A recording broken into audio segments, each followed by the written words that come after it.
여러분 안녕하세요. 정치경제 온라인 미디어 스픽스 좌우로 정렬 9월 27일 시간입니다. 모두 만나서 반갑습니다. 반갑습니다. 네, 우리 오늘 또 대들보들 두 분 그래도 제가 소개해드리겠습니다.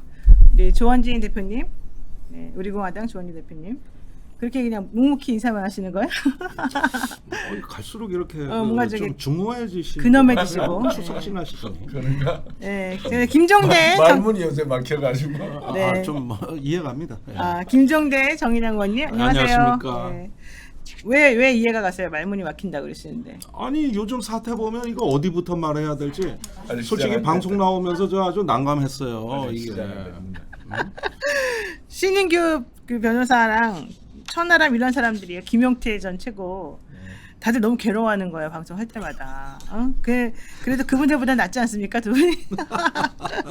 자, 오늘은요. 일단 그 메인 주제 조금 전에 말씀하신 그 대통령 진짜 어떤 말 했는지 그 얘기를 한번 집중 분석해 보는데요.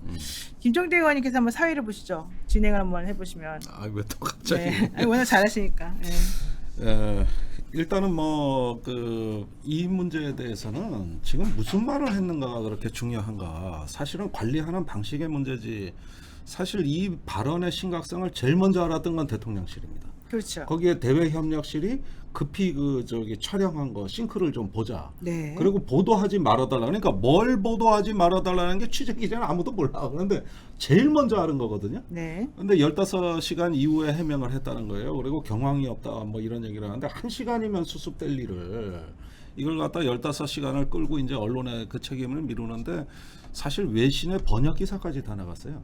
그렇죠. 전 세계 타전이 다 된 상황입니다. 네. 그리고 이런 일을 윤 대통령 엊그제 그 월요일에 출근길 얘기에 따르면 국민의 생명과 안전을 위태롭게 만드는 위험에 빠뜨리는 표현을 네. 쓰더라고요.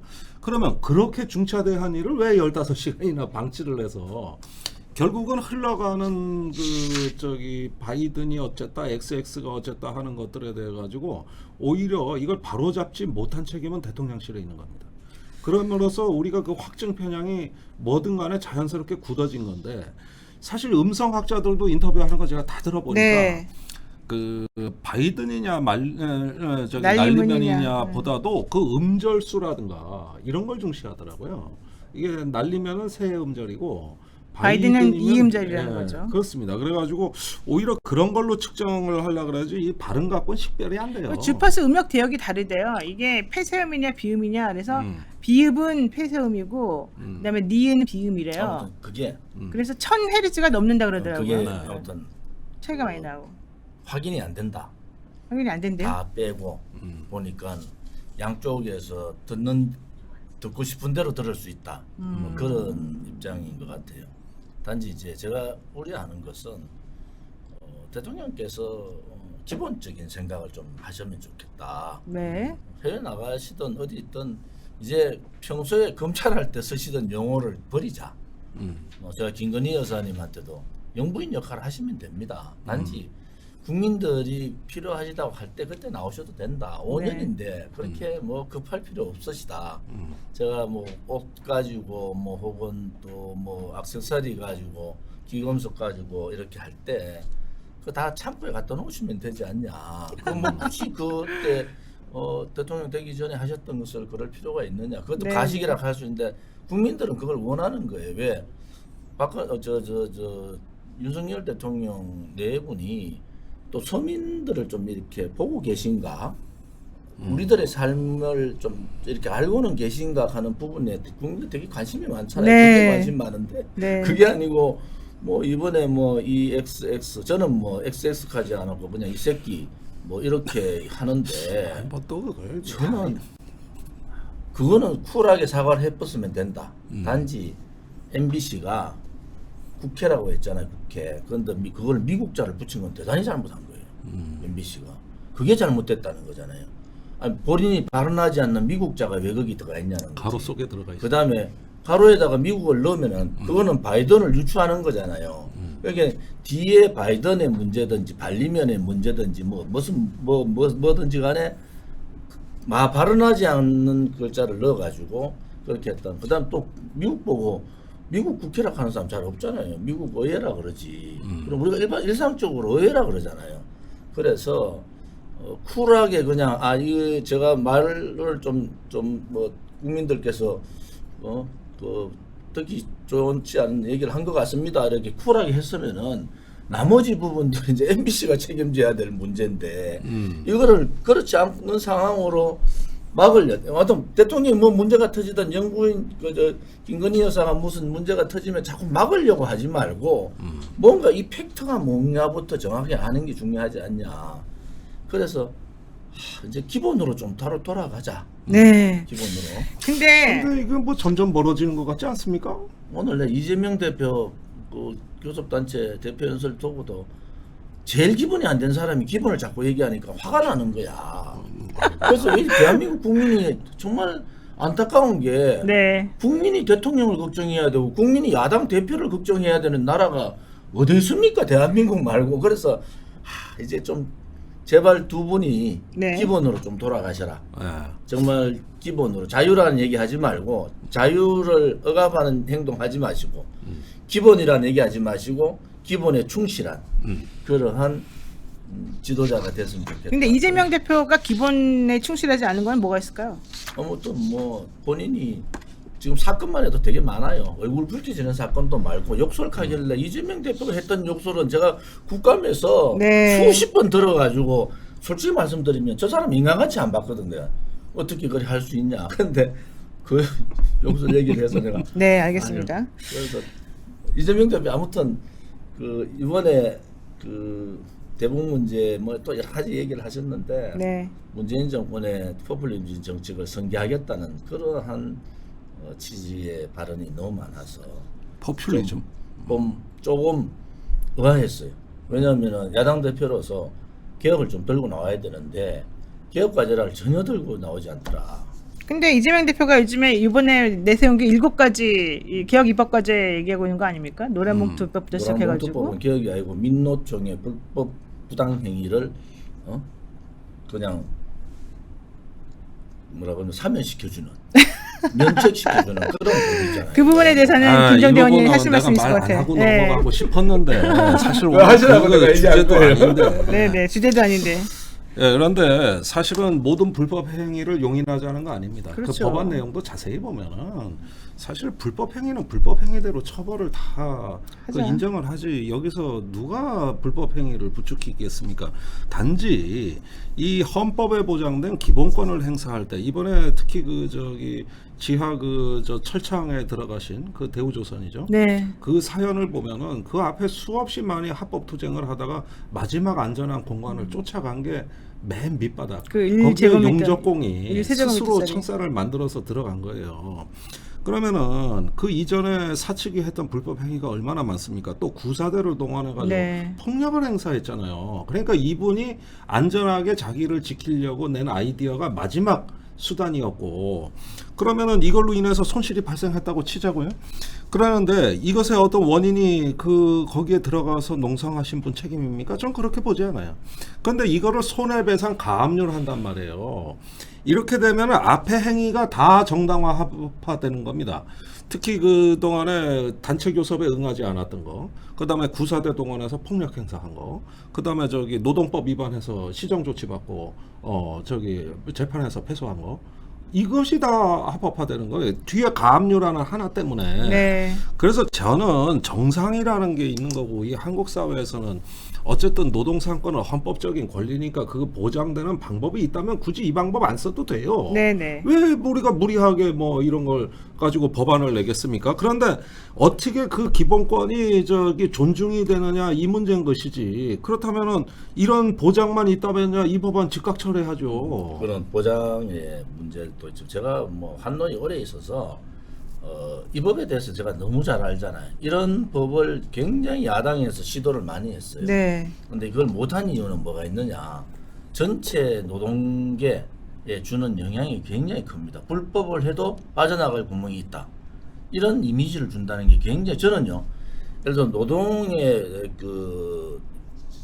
불공정성, 네. 예를 들어서 비정규직 문제와 정규직 문제라든지 또 사측의 횡포 뭐 이런 부분에서 굉장히 강하게 반대하는 사람이잖아요. 네. 단지 법을 만듦으로써 이 법에 미치는 영향이 어떻게 가는지 이거는 굉장히 중요한 문제지 않습니까? 네. 지금도 여러 가지 사측의 불법 행위도 있지만은 노측의 불법 행위도 되게 많거든요. 그래서 저는 법대로 처리하는데 이런 노란봉투법 같은 걸 해놓게 되면은 전달되는 법 자체에 여러 가지 맹점이 있기 때문에 전달됐을 때 사회적 파장이 굉장히 커진다는 거예요. 네. 그래서 이 문제는 이제 정의당에서 하니까 정의당하고 우리 공화당하고 한번 논의를 한번 해봤으면 좋겠어요. 아니, 좀 환영합니다. 그래 예, 정말 이거 한번 끝장 토론하고 이 주제로 한번. 네, 노동자를 이 저기 우리가 생산의 현장에서 그동안 무슨 일이 벌어졌고 누가 법질서를 어겼는가 네. 이런 부분들 한번 테이블 위로 꺼내놓고 토론을 사측을 해봐야죠. 기업주를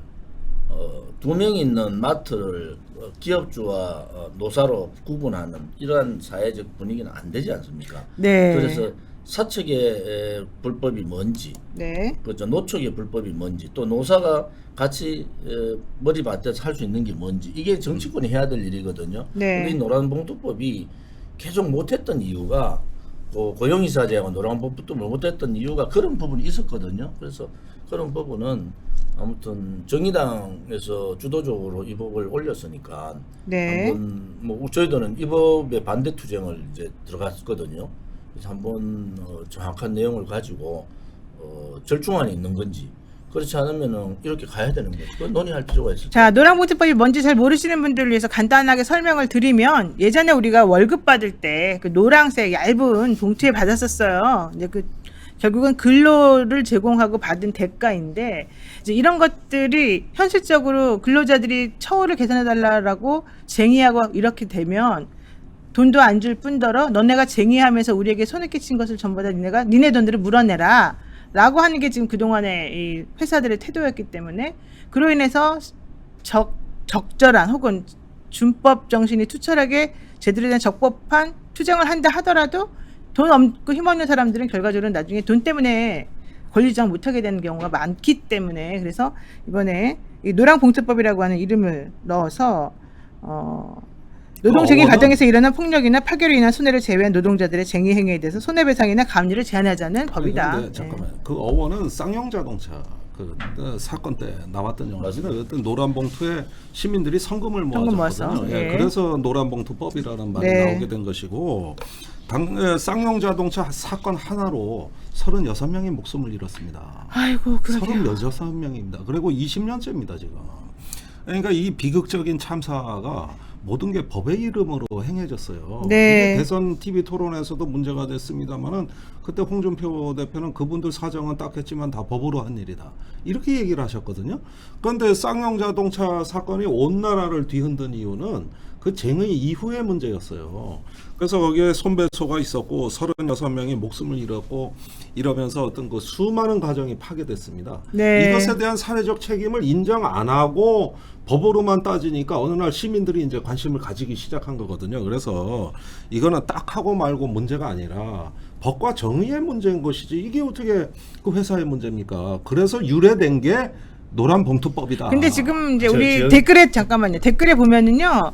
노란봉투법 싫어, 노랑이 싫어, 뭐 귀정조도 싫어 막 계속 이런 식으로 지금 올라오는데 아무래도 이 법안에 대해서 사람들에게 인식을 좀 제대로 시켜주지 못했기 때문이 아닐까 이런 생각도 조금 듭니다. 제 우리가 생각에. 사실은요.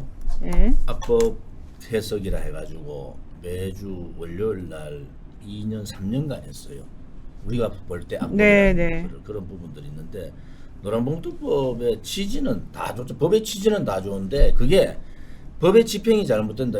어려운 노동자를 위한 부분이 아니고 이게 잘못 가면요. 기종 노조들, 소위 대기업 노조들의 파업에 대한 모든 문제가 무산될 가능. 그게 그 쟁의 이후에 벌어지는 그 손해에 대해서 못할 가능성이 있어진다. 알겠습니다. 그래서 예. 그 부분은 굉장히 예민하게 가자. 네, 알겠습니다. 자, 일단은 지금 오늘의 핵심은 노란봉투법 얘기가 아니라 윤석열 대통령이 그 5박 7일 동안 순방을 하는 과정 중에서 여러 가지 이제 문제가 있었는데 그 중에서 특히 욕설과 이 바이든 대통령 언급한 그 문장과 관련한 태도 또 그것을 처리하는 방식 이런 것들이 조금 상식적이지 않았기 때문에 벌어진 상황을 얘기하고 싶었습니다. 자, 제가 이제 하나 질문 한번 해볼게요. 사실 60년대 우리 대통령이 60년대 사람이지 않습니까? 60년생인가 61년생인가 그렇잖아요. 대통령이 그때 당시에 남성들의 얘기를 들어보면 보통 누구 부를 때 야 이 새끼야 이런 얘기를 많이 부르더라고요. 근데 그게 지금도. 호칭이 이제 그랬던 것 같아요. 근데 그게 꼭 욕이라고 생각하지 않고 그런 말을 썼다고 제가 이제 알고 있거든요. 그렇습니까, 정말로? 경상도에서는 이 새끼 저 새끼 잘 안 해요. 네, 그 뭐라 그런 거? 가들이 말이야. 이래야지. 가들이.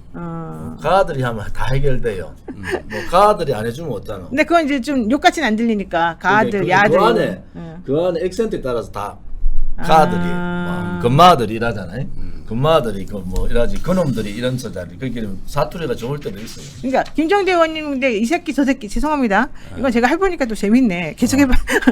이런 말을 좀 많이 사용하지 않나? 습관 내면 큰일 나요. 그렇죠, 큰일 나죠. 좀 많이 네. 써요. 심지어 방송에서도 썼어요. 대통령이 하니까 덩달아 하게 돼요. 아, 그 그래요? 자꾸 말이 닮아가더라고. 이거 중독성 있는 말이에요, 의외로. 근데 이게 사실 굉장히. 꼭 그 사람을 비하거나 뭐 이러려는 의도는 아니잖아요, 원래가. 아니 좀 집에서도 써요. 집에서 쓰면 안 되는데. 집에서 우리 강아지한테 이런 야 이 새끼야 이런 경우 많은데. 아니 그러는데 물론 욕이라고 생각하고 쓰지 않습니다. 그렇죠, 예. 근데 이번에는 그 상황적인 요인을 좀 봐야 되겠죠. 네네. 근데 제가 그날 21일 날입니다. 문제 날짜는 아주 결정적인 시간이었죠. 그렇죠, 22일. 그날 한미 48초 회동, 한일 정상회담, 회동이라고도 하고 뭐 간담이라고도 합니다. 이런 것들이 모든 게 다 하루의 역사가 이루어졌습니다. 근데 이날 보면은 48초 회동이 이게 저기 악수하는 걸 바이든이 악수하고 다른데 시선을 돌리고 가려는 걸 또 붙잡고 또 붙잡죠. 얘기해서 네. 악수 2번 한 격인데 실제 발언 시간은 48초가 아니라 20초 20초. 남짓이에요. 통역 빼고 통역 나면은 빼고. 더 줄어듭니다. 그러니까 그때 온통 기자실의 분위기가 몇 분간 회동했느냐가 관심사였거든요. 그러니까 대통령실이 2분이라 그랬어요. 까보니까 48초더라고. 그렇지. 또 저기 한일 정상회담은 저기 제가 어제 외교부를 통해 취재한 거 하나 좀 중요한 정보가 네네. 담겨 있는데 그 갔더니 일본 총리가 오라는 데서 갔더니 네. 그 일본 언론에는 테이블도 없는 저 방에서 의자에 앉아 얘기했고 깃발도 없었다. 깃발도 없었고 그랬는데 그 이상이더라고요. 보니까 갔더니 아. 우선 앉으라 소리를 안 하는 거예요. 대통령한테요? 이게 방이 있는데 네. 저쪽이 내실 같았나 봐요. 이 바깥의 공간이 이게 서 있는 공간이거든요. 그러면은 거기에 서 있는데 총리가 앉으라든가 우리 대통령한테? 어디로 뭐 이렇게 하시라든가 안내를 안 하는데 어머나. 그러니까 서서 이야기가 시작이 뻘쭘하게? 됐는데 그때 실무자가 옆방에 있던 의자를 가져오더라는 거예요. 그래서 앉아서 얘기했다는 겁니다. 이게 사건이.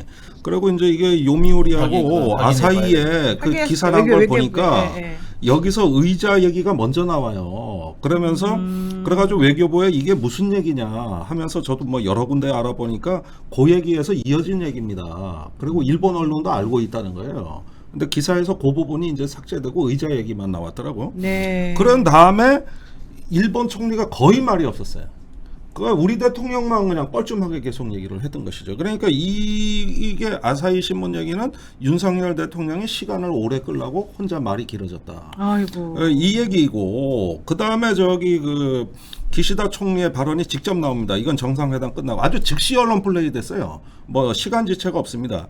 앞으로 솜씨를 보겠다. 솜씨를 보겠다? 저기 보니까 뜻은 있는 것 같더라. 그럼 어머나. 앞으로 어떤 거 가져오는 건지 솜씨를 보겠다. 이 뜻이거든요. 이거 제가 보기에 완전히 무시하는 거 이거를 아니에요? 기시다 총리가 하대? 인용부호를 넣어서 그대로 내보냈어요. 즉각 언론 플레이가 된 거거든요.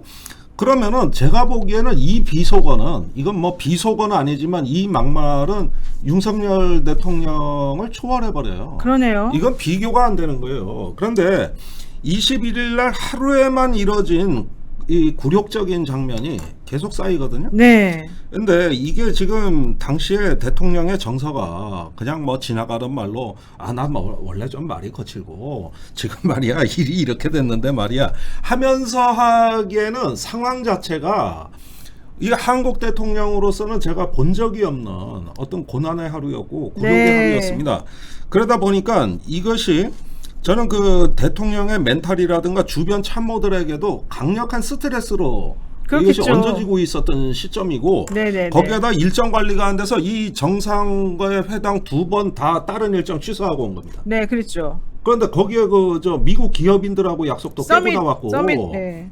굉장히 그 행사 우려먹을 게 많았던 행사예요. 그럼요. 거기에서 그 한국에 대한 좋은 얘기 얼마든지 나올 수 있어요. 그 자리 뿌리치고 가서 미국 대통령 만난 거고 그러니까요. 일본 대통령도 딴 일 하다가 불시에 연락받고 간 거예요. 이게. 그러면은 제가 보자고요. 이 하루 동안에 벌어진 역사가 뭐냐면 그 와중에서 사실 뭐 EXX보다 더한 얘기도 나올 법해요. 내가 대통령이라 하더라도 평소의 언어 습관으로 봤을 때는 더 심하게 욕할 수도 있었다. 예, 아마 저라면은 더 세게 얘기했을 거예요. 열받았다는 건가? 그렇지, 이런 굴욕이 어디 있습니까? 그러니까 이겁니다. 문제의 시작은 쪽팔려도 너무 쪽팔린 데서 문제가 시작됐다. 그러니까 본인이 모멸감을 느끼고 있는 상황에서 화가 문제는 제가 아까 나니까. 말씀드렸듯이 아무튼 뭐 이런저런 욕설을 한 기억이 없다 이 말씀을 하셨는데 네. 아무튼 욕설은 한 것 같아요. 그러면 쿨하게 하는 게 맞고 이번에 외교 안보 라인이라는 게 뭐 한미 정상회담, 뭐 한일 회담 부분에 대해서 말들이 앞섰잖아요. 네.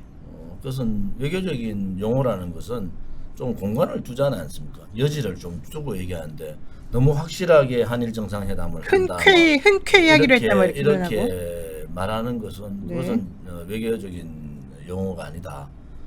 조금은 여지를 두자. 왜냐하면은 우리가 세 가지 한일 정상회담을 할 수 있고 뭐 한일 약식회담을 할 수 있고 정상 약식회담을 할 수 네. 있고 혹은 잠깐 만나서 이렇게 인사하는 정도가 될 수가 있다. 이런 식으로 외교를 풀어야 되지.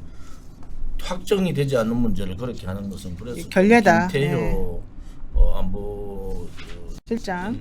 차장입니다. 네, 차장. 1차장. 네, 1차장. 차장이 어디에서 그런 인포메이션을 받았는가? 박진 외교부 장관은 저도 뭐 국경도 같이 해보고 같이 해외에서도 만나고 이래봤는데 박진 외교부 장관은 굉장히 신중한 사람이거든요. 네. 근데 이번에 조금 내가 의아해야 한 것은 박진 외교부 장관이 왜 저러지?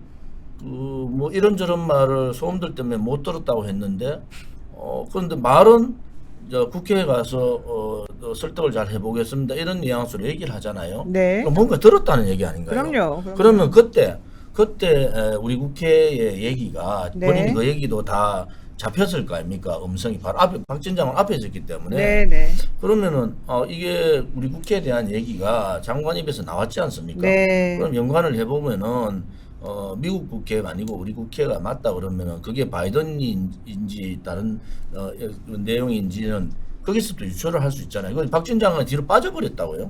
그래서 내가 그게 그렇게 자신감들이 없나. 자기 본인이 예를 들어서 안 들었는데 무슨 얘기를 안 들었는데 국회를 설득해 보겠다고 얘기를 하진 않잖아요. 네. 분명히 국회를 설득해 보겠다고 얘기할 때는 그런 뉘앙스로 얘기 들어왔을 거 아닙니까? 그래서 이게 뭔가 대통령실하고 안 맞는다. 외교부하고 뭐가 안 맞다. 왜냐하면 뭐 정상회담 문제도 그렇고 일정 문제도 그렇고 그다음에 조문 외교 이런 부분들도 그렇죠. 네. 그래 뭔가 안 맞다라는 느낌이 자꾸 들거든요. 알겠습니다. 그래서 뭐 컨트롤 타워 자체가 뭐 이 외교도 뭔가 컨트롤이 있어야 되는데 그럼요. 외교는 외교부 장관이 컨트롤을 해야 되는 거 아닌가요? 네. 청와대가 아니고 그 대통령실에서. 대통령실에서 네. 너무 낯선 거 아닌가 하는 그런 느낌이 자꾸 네, 들거든요. 그렇습니다. 이 사건을 조금 잠깐 간단하게 좀 배경 설명을 좀 먼저 드리고 이해를 좀 돕기 위해서 말씀을 드리게 되면요. 바이든 대통령이 작년 1월인가 취임을 하고 난 다음부터 사실은 이 지지율이 많이 떨어지고 있었어요. 그럴 수밖에 없는 게 인플레에다가 코로나에다가 여러 가지 어려운 시기에 대통령이 됐기 때문이겠죠. 그런데 이제 그런 상황에서 중간선거가 11월 달에 있으니까 얼마 안 남았단 말이에요. 그럼 본인으로서는 이 중간선거에서 이겨야지만 향후에 전국이 안정이 되고 일을 할 수 있지 않습니까? 그런 상황에서 이 바이든 대통령에게 가장 필요했던 것은 자국의 이익을 많이 생각하는 대통령이라고 하는 이미지가 필요했던 거고, 그래서 지금 민주당하고 공화당이 지금 팽팽하게 거의 좀 대등한 상황인데 이걸 조금이라도 뒤집어 엎는 게 본인에게 목표였다는 거죠. 그래서 무리하게라도 추진하고 싶었던 게 바로 반도체 육성법하고 그다음에 IRA라고 하는 그거하고 뭐 이런 여러 가지가 있었잖아요. 자, 그런데 그런 걸 할 때 결과적으로 그게 외국하고의 관계에서 문제가 되기 때문에 우리나라 5월 달에 쫓아오셔가지고 우리 좀 이게 투자 좀 많이 해라 이래가지고 뭐 삼성, SK 이런 데다 투자 받았단 말이에요. 그러니까 우리나라 대통령이나 우리나라 사람들은 이제 우리한테 투자도 받았으니까 대한민국에 잘해주겠지라는 아니라 생각하고 있다가 IRA라고 하는 것을 갑자기 통과시키기 위해서 바이든이 행동하는 모양을 보니 뭔가 이상해. 그래서 로비 기업을 5개나 고용을 했다는 거예요, 미국에서. 그랬음에도 불구하고 이 법안이 그렇게 전격적으로 통과됐다는 것을 전혀 몰랐대요. 돈은 돈대로 쓰고 전혀 눈치도 못 채고 그런 상황이라고 한다면 우리는 당연히 쫓아가가지고 이게 어떻게 된 겁니까? 따질 수밖에 없는 거죠. 그런데 우리 입장에서는 따져야 되겠지만 바이든 입장에서는 어때요? 불편하잖아요. 좀 돌아가야 되잖아요. 그러니까 미안하기도 하고 민망하기도 하고 그러니까 쳐다보지도 못하고 만나고 싶지 않은 거예요. 그러니까 필리핀 정상을 만났어도 한국 정상을 만날 수가 없는 거잖아요. 제가 팩트 체크를 해드릴게요. 정확하게 보시면 돼요. 네. 대체적인 흐름은 맞는데 네. 미국 이- 대통령이 만나기 싫은 거지. 맞죠. 7월 맞죠. 초에 치과과학법 반도체법이 통과되고 그 직후에 있었던 게 뭐냐면은 IRA 인플레 인플레 감축법인데 감축법. 이게 네. 지금 8월 12일과 16일에 각각 하원과 상원을 통과합니다. 네네네. 근데 그때 몰랐던 게 문제가 아니고 이 법안이 발의된 날짜예요. 그때도, 네. 그게 7월 25일입니다. 이때 그 300페이지에 달하는 이 법안의 문건은 다 열람 가능한 시기였어요. 근데 아무도 안 그런데 언제 알았냐 하면은 8월 12일인데 이때도 그냥 한 게 아니고 현대자동차가 연락을 해준 겁니다. 아이고. 그러니까 이런 법이 통과됐는데 전기차 한 해에 10만 대 수출하는데 직접 영향이 있다는 거를 현대차가 얘기해줘서 하는 그러니까 거예요. 전기차 우리 수출하는데 그다음에 보조금도 못 받고. 예, 8월 16일 날 법안이 이제 서명이 끝납니다. 그리고 나가지고 저기 통상교섭본부장이 가고 9월 1일 날 이창양 산업자원부 장관이 미국에 가요. 네. 그런데 5월 21일 날 한미 정상회담 공동선언은 뭐예요? 전기차, 배터리, 핵심 광물에 대해서 한미 간에 탄력성 있는 공급망을 공조, 네. 논의하고 보장하고 네.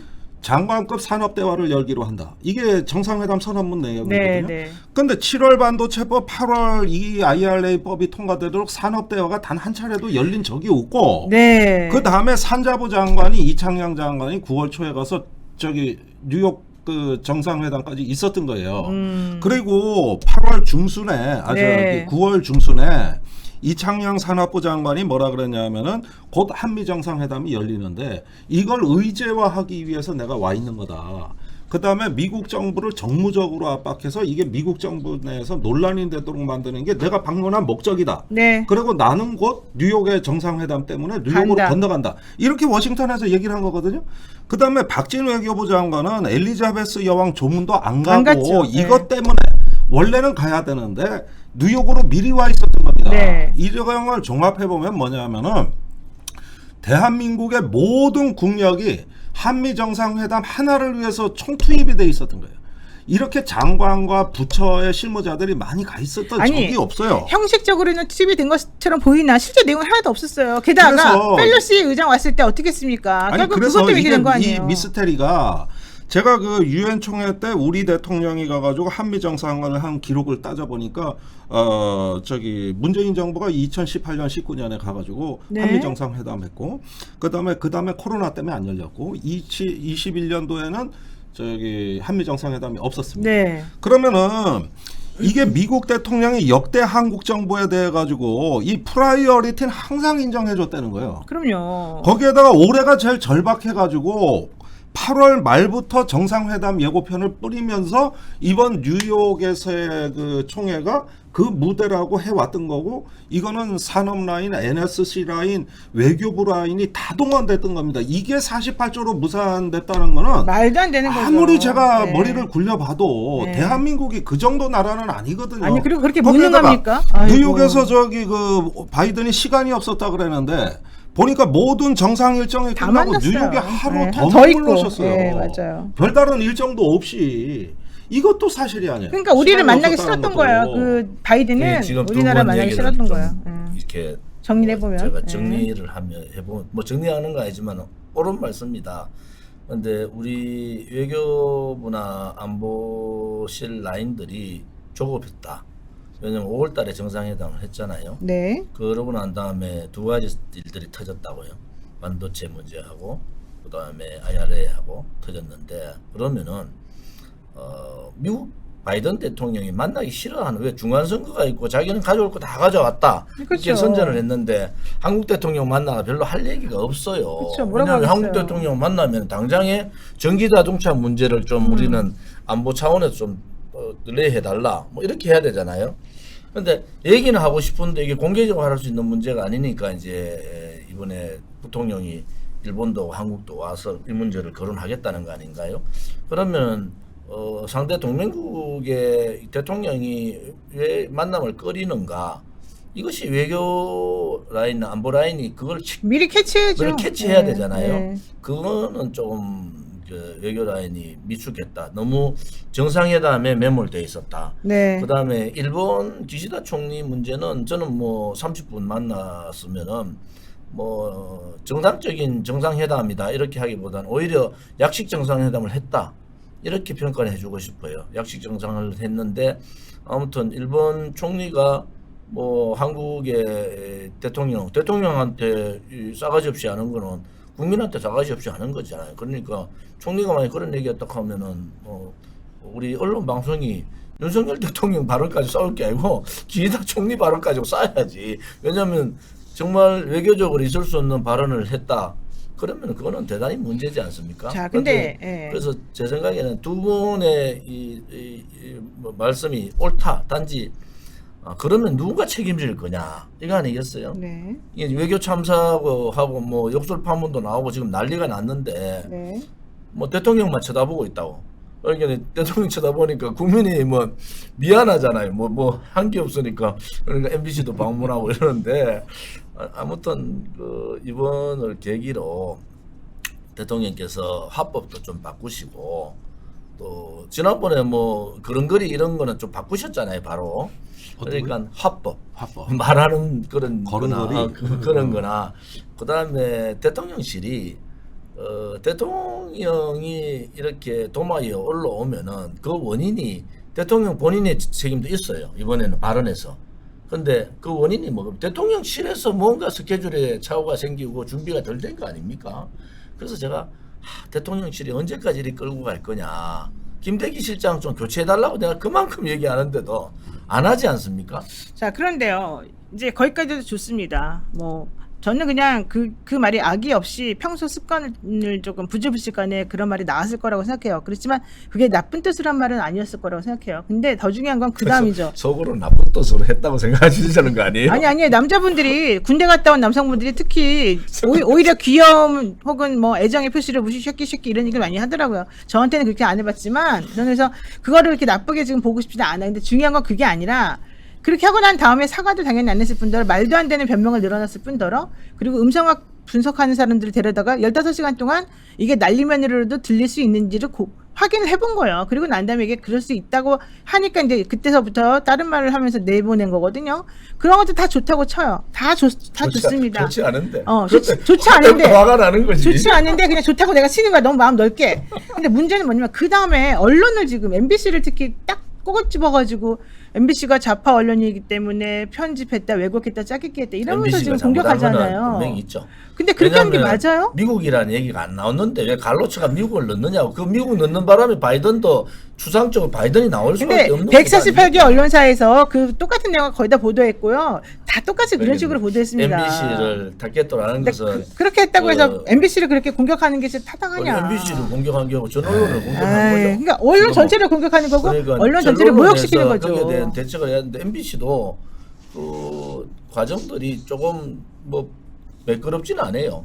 김종대 의원님 어떻게 생각하세요? 예, 지금 한숨 쉬셨는데. 어제 그 언론 5개 단체 그 용산에서 그 일개 단체 기자회견했는데 TV조선 기자도 나왔더라고. 그러니까 조선일보랑 또 다르더라고요. 예, 다 나왔어요. 그랬는데 자, 이 부분에 대해 가지고 우리가 여러 가지 보면은 뭐 그 유출에 관한 혐의는 전 MBC가 그거 부담 가질 필요 없다고 봅니다. 다만 다 풀했기 때문에 지금 어떤 조 전 대표께서 이제 가로 열고 미국이라고 조전이 아니고 예, 죄송합니다. 그 가로 열고 미국이라는 표현이 들어갔다는 건데 우리가 통상 인용 보도를 할 때 그 저기 따옴표가 있으면은 그 문맥을 다 살려서 그렇죠. 해주는 게 이제 네. 언론의 기본적인 보도 상식입니다. 그러니까 이걸 잘못 들었다는 거는 혐의가 될 수 있지만 한번 잘못 들으면 이렇게 보도할 수밖에 없는 거예요. 그래가지고 가로 열고가 들어갔고 그 다음에 이 보도에 대해 가지고 그 바로 어떤 그 정정이라든가 어떤 시정 조치가 없으면은 그 확증은 더 굳어질 수밖에 없는 그렇죠. 겁니다. 당사자가 이거 아니라고 말해줬어야죠. 이거 미국이라고 만약 말을 아니라면. 그렇게 들었다 그러면은 이거는 가로 열고를 넣어줘야 되는 게 맞아요. 네네. 그래서 방송의 시청자들이 이해할 수 있게 해줘야 되는 거거든요. 자, 그러면 이것이 이제 잘못됐다. 이렇게 해가지고 이제 이거 뭐 정정을 하겠다. 이렇게 하면은 이제는 뭐 난리면이 나오고 이렇게 되면서 이제 한 문장에서 그 앞부분만 이렇게 해가지고 문제가 돼서 이제 이걸 뭐 광우병 파동이다, 밀정이 있다 여기까지 이제 가는 거거든요. 팀플까지 나오잖아요. 팀플. 그래가지고 그렇게 하고 요 부분으로 또 집중만 하는 것도 아니에요. 그 사이에도 또 저 아첨꾼들이 저기 새끼도 없었다. 그다음에 사람들이야 저기, 그랬다. 새끼가 아니라 사람이다. 이렇게 하고 반리면이다. 그런데 반리면도 비속어거든요. 네, 맞아요. 네, 이건 조경태 의원은 이제 반리면이라 그러는데 그건 발- 조폭용어예요. 조폭용어. 말리면이 뭐예요?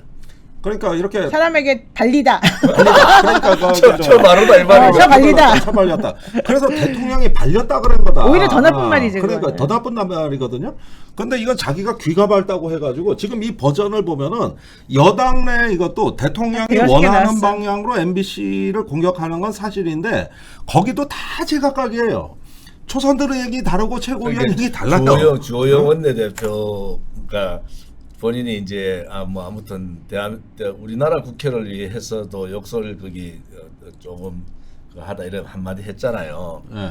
그것도 약간 유감이라고 했던. 그래 엄청 두드리 맞는 모이더라고. 그 다음 날 바뀌었더라고. 아니, 근데 그 다음 날 제가- 바뀌어가지고. 어떻게 이게 하루 아침에 바뀌냐는 거죠 이게. 제가 이 질문 하나만 하겠습니다. 정말 대통령실 말이 다 맞다고 치더라도요. 지금 대통령실에서 MBC를 공격하는 이유 중에 하나는 바이든이라는 말로만 들리지도 않고 다른 말로도 들릴 수가 있는데 너는 왜 바이든이라는 글자를 콕 찍어서 우리들을 귀를 헷갈리게 했느냐 이거잖아요. 그게 바로 이제 왜곡시켰다는 뜻이잖아요. 자, 그런데요. 140개 넘는 언론들이 동시에 이 방송을 하면서 동시에 이 영상을 틀면서 자막을 다 내보냈어요. 맞아요. 근데 그 자막에 바이든이라고 안 쓴 회사가 없었어요.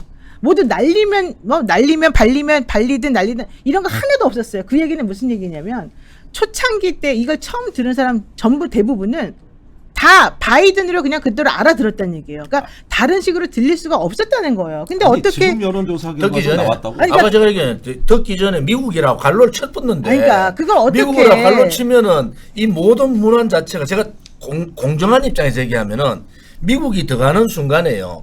이게 다른 얘기가 안 되는 거예요. 왜요? 미국이 미국에- 들어가면 당연히 아니, 바이든이 아니지. 미국에 바이든만 사는 게 아니잖아요. 미국 국회가 트럼프도 미국 국회가- 있는데 왜 트럼프라고 안 하나? 미국 국회가 승인 안 해주면은 그러면 누가 책임을 져? 그래서 쪽팔린다는 얘기도 잘못했고 아무튼 MBC가 미국이라는 갈로를 친 거는 대단히 잘못한 거다. 단지 그게 바이든이 들리든 발리면을 들리든 그건 차후 문제예요. 아니 잠깐만요. 나 지금 자꾸 토론이 이상해지는 대통령실에서도 느낌이 드는데 바이든이 이게- 뭐 발리면 가는 그것도 좀 웃기는 아니 얘기고. 원래 사실 바이든이라고 말해도 괜찮습니다. 원래대로 하면은 그럼 미국 대통령한테 섭섭할 수도 있는 거지 뭐 맞아요. 이게 그렇게 큰 문제냐. 그런데 큰 문제로 키우면서 그 표현을 이제 거칠게 정정을 하는 건데 그러면 이 얘기는 뭡니까? 저기 바이든이 아니라 그러면 내부 총질했다는 얘기 아닙니까? 미국 가가지고. 네. 그러니까 한국 국회에다가 그러면 뭐요? 제가 내가 이게 이게 내부 총질하는 대통령이 귀국하니까 나라가 전제는 근데 EXX라고 한 이제는 자체가 우리 야당한테 한 것도 아니래요. EXX 했던 자체가 네. 뭐 미국을 위해서 항해서 했던 국내를 항해했던 그 잘못된 거죠. 그거는 100% 잘못된 거잖아요. 네. 그래서 딱 이번에 돌아오셔서 한마디 이야기하시면 돼요. 제가 했던 발언에 제가 경솔했던 부분이 있다. 그런데 약간은 국익에 동맹이 훼손되는 부분들은 스스로가 우리가 네. 반성해보자. 이 정도로 정리했으면 되는 겁니다. 끝났어요. 그런데 아니 대통령실은 도대체 뭐 하는 거예요? 네, 자. 아니 이 정도로 정리하면은 싸우고 싶어도요. 정의당이 싸우고 싶어도 못 싸운다니까. 여러분께 알려드리겠습니다. 저보고 노영이 사회자가 너무 말이 많다 이렇게 말씀하신 분이 있는데 오늘 제가 사회자가 아니라고요. 사회자는 김종대 선생님이라고요. 하시라고요, 빨리. 자, 그다음 얘기로 넘어갈게요. 자, 이제 중요한 건 이겁니다. 국회 싸움으로 번진 해외 순방인데 여기에서 지금 박진 외교부 장관에 대한 이 해임 건의안이 지금 나왔어요. 게다가 민주당은 169석을 가지고 있기 때문에 3분의 1 발의, 2분의 1 통과가 너끈한 상황이란 말이죠. 당연히 단독 처리할 것 같습니다. 물론 대통령은 여기서 또 거부권 행사하겠지만 이거 어떻게 보십니까? 자, 이 결의안이 아닙니다.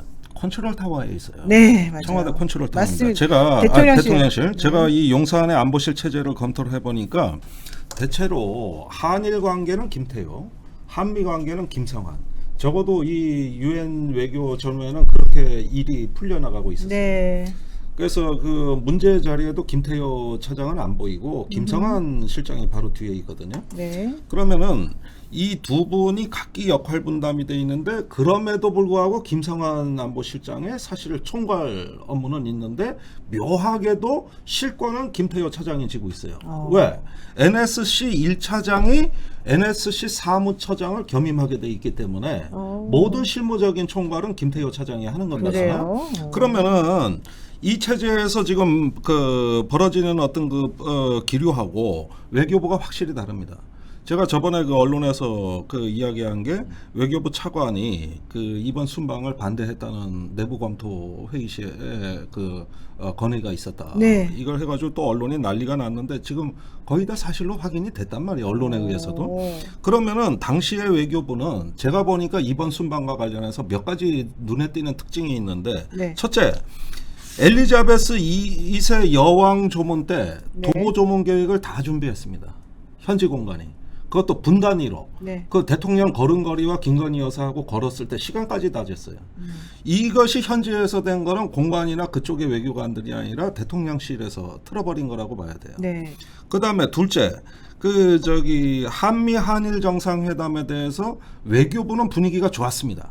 그러니까 지금 한일 외교부는 서로 협조가 잘 돼요. 근데 일본 쪽에서도 트는 거는 총리 관저예요. 총리가 총리 관저에서 여기서 뻐그러지기 시작한다고. 그 일본 외무성은 굉장히 호의적입니다.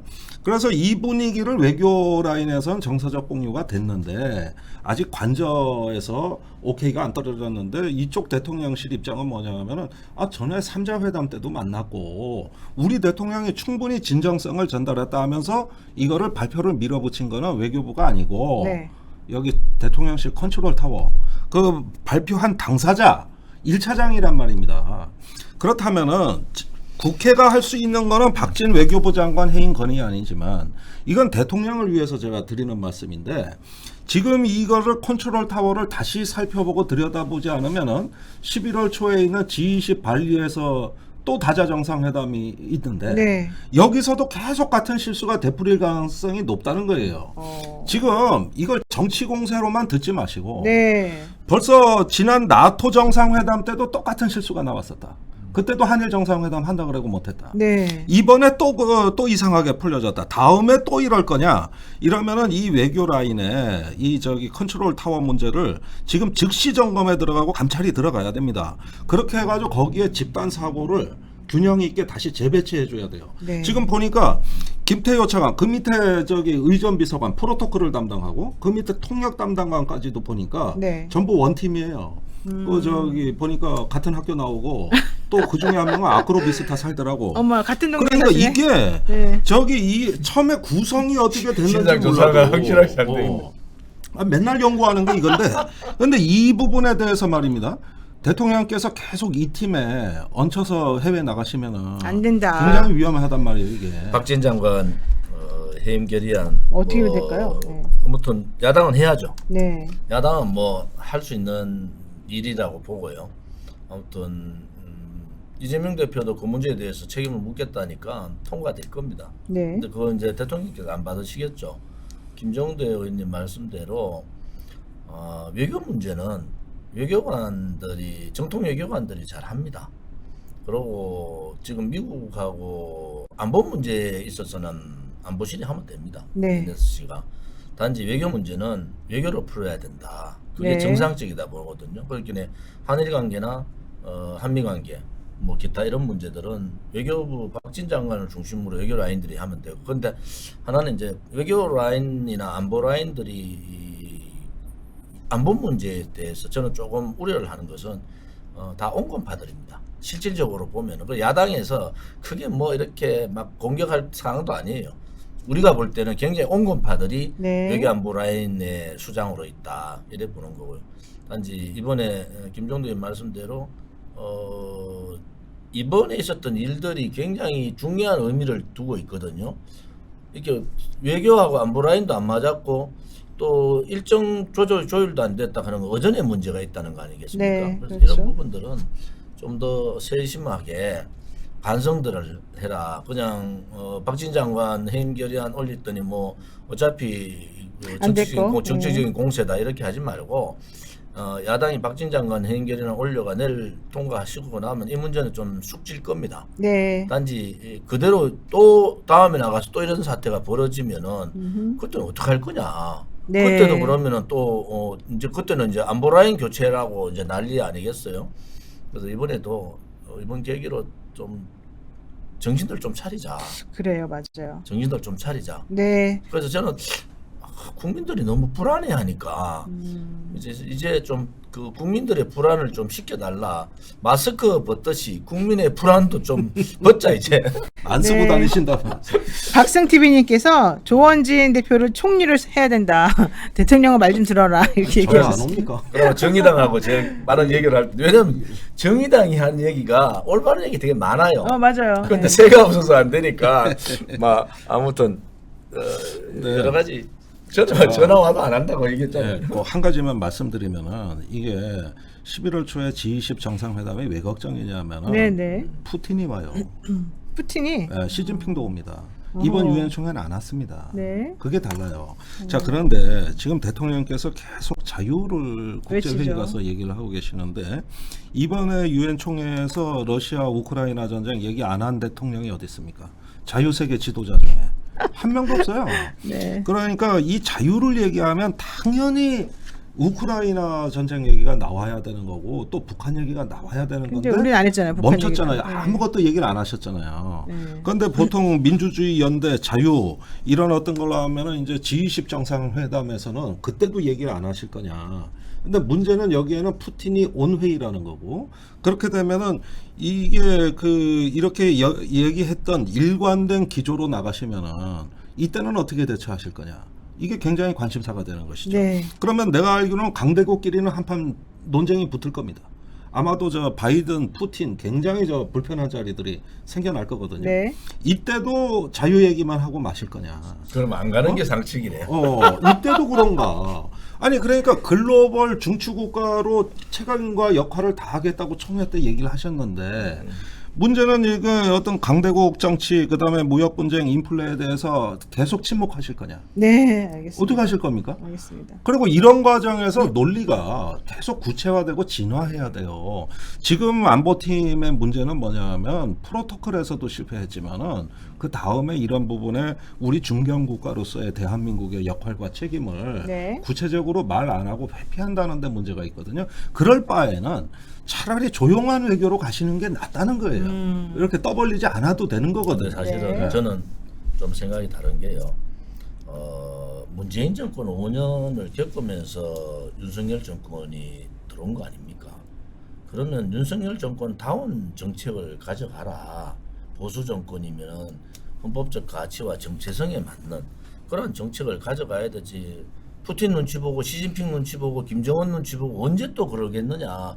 지금 5년 동안 그 눈치 보는데 국민들이 정말 그 저 식상해 있고 자존심 상해 있는데 지금도 윤석열 대통령이 저는 뭐 보수 대통령이라 안 보는 사람이지만은 보수 대통령으로 얘기를 하는 입장에서 네. 정체성을 가지고 좀 해라. 이 눈치 저 눈치 보다가 5년 그냥 지나가는 거거든요.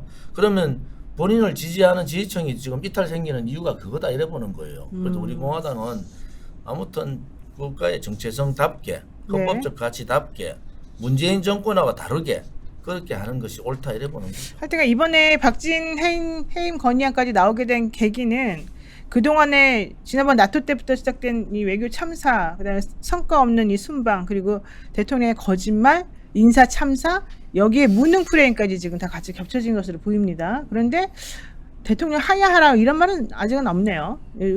우리 국민들이 믿고 있나 보죠, 대통령을? 기회를 드리는 있긴 겁니까? 있는데 작죠. 아, 작아요? 네, 작아요. 그럼 이제 주변에 있는 그런 참모진들 혹은 일하는 사람들만 이렇게 딱 교체하면 해결이 되겠습니까? 일단은 출발이 그거라는 것이죠. 해결이 그게 아니라 출발이 그겁니다. 그러니까 이 외교라는 거는 굉장히 다양한 대안을 검토할 수 있는 능력입니다.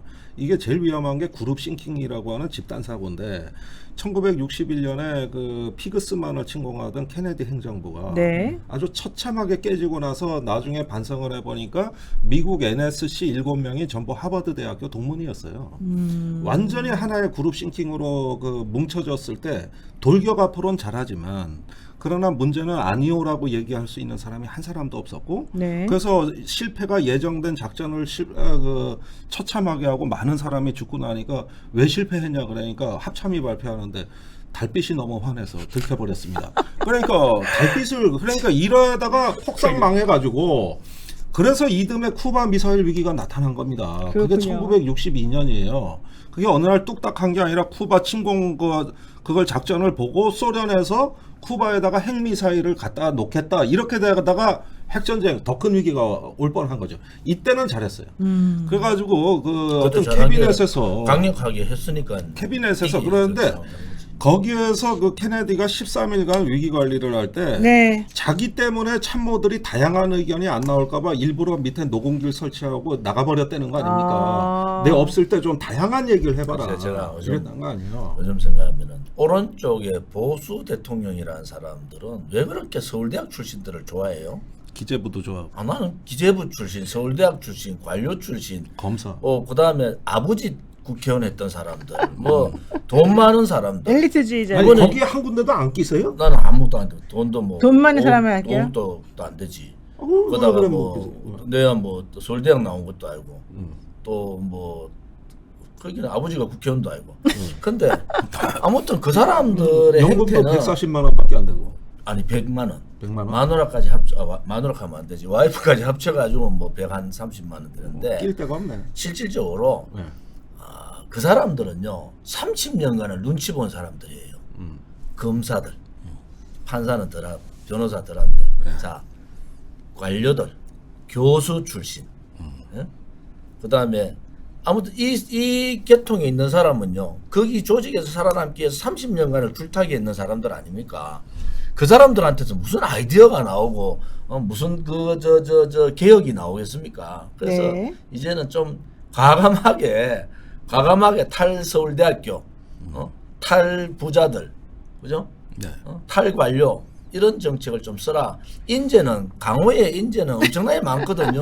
강호의 그 인재 완전. 인재들을 그런 특정 학교, 특정 또 특정 지역 네. 그런 데 매여가지고 찾지 말고 강호의 인재를 풀로 좀 찾아보시면은 네. 아이디어가 나올 거다 이렇게 보는 거예요. 네, 좋습니다. 자, 이제 메인 주제 세 번째 가겠습니다. 이제 해결할 수 있는 방법이 뭐가 있는지 좀 정리를 해야 될 것 같아요. 대통령께서 실수를 하셨든 뭘 하셨든 간에 어쨌든 일이 벌어졌습니다.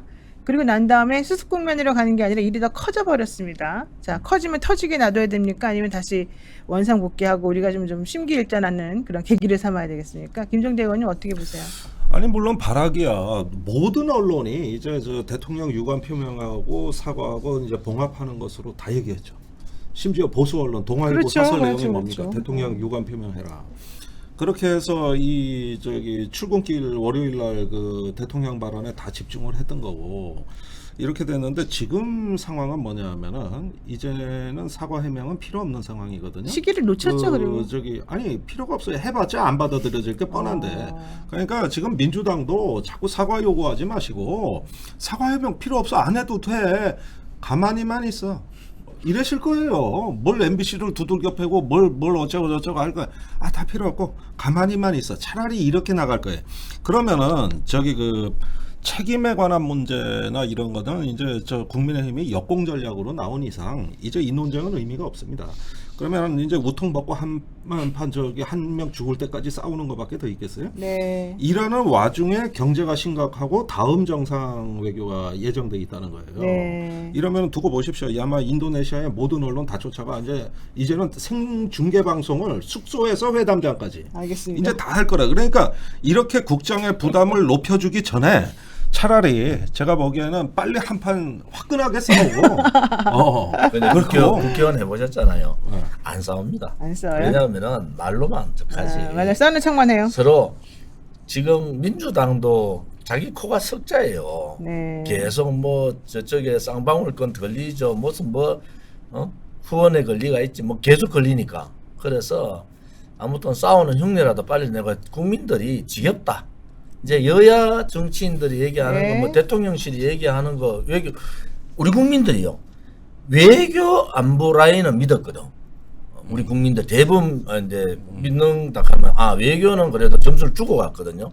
근데 이번에 그런 문제가 생겼으니까 네. 이제 국민들 발등에 떨어진 민생 문제로 전환을 시켜달라.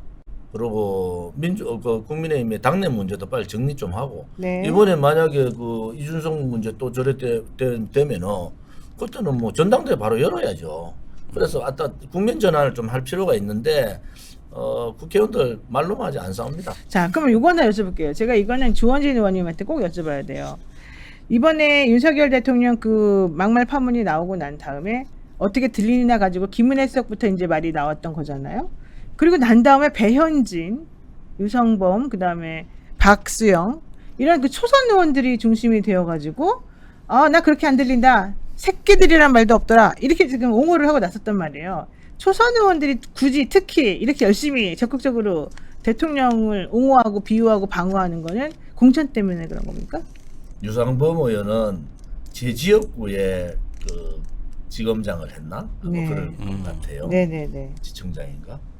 그 다음에 배현진, 내가 솔직히 좀 뭐 배현진, 그 다음에 김헌혜 이 아나운서 출신들 폄하하는 건 아닌데 서준거를 잘 읽고 네. 그것을 서준거를 활용해서는 하지만은 이번에 같이 본인이 결단해서 이 문제를 해결할 수 있는 이번 사건을 보면서 이번 일을 보면서 굉장히 부족하다. 그리고 홍보수석으로서 김은혜 의원이 홍보수석은 뭔가 다 컨트롤을 해야 되는 입장인데 네. 첫째 1시간 내에 그 문제에 대해서 홍보실에서 빨리빨리 같이 수행을 했잖아요. 네. 그거를 얘기 못했다는 거. 그리고 윤석열 대통령한테 진위를 정확하게 물어보지 않았다는 것은 그것은 대단히 잘못한 근데 거예요. 물어봤다고 하던데요. 확인했습니까 대통령에게? 직접 시간이 없어서 나중에 일정 맞추고 이래 했다 이렇게 얘기하잖아요. 그래서 그런 부분들은 대단히 잘못된 거다. 네. 그래서 이번에 초선 의원들이 저래 하는 이유는 저는 뭐 알죠. 국회의원을 제가 12년 해봤으니까. 그러니까요.